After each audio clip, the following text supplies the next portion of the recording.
Bawat oras ay mahalaga.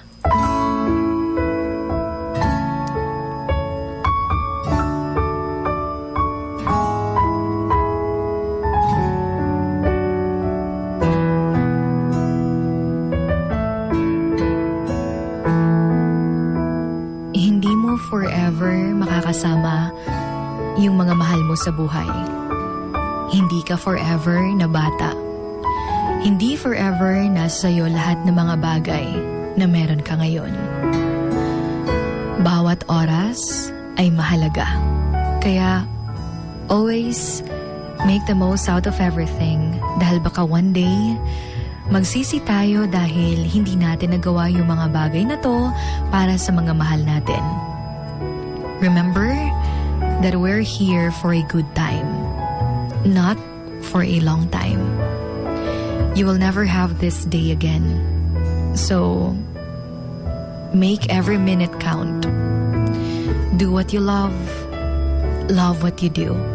Because life is beautiful.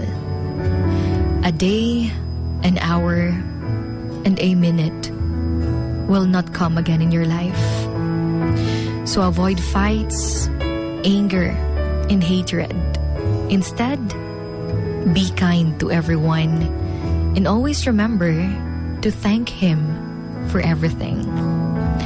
Because one day, you will wake up and there won't be any more time to do the things you've always wanted.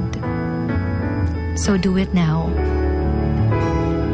Laging tandaan na bawat oras ay mahalaga. Kung ano yung tapos na, hindi na natin maibabalik pa. Each moment spent is a choice. You value your time. Say no to distractions and focus on what truly matters. Laging tandaan to don't watch the clock.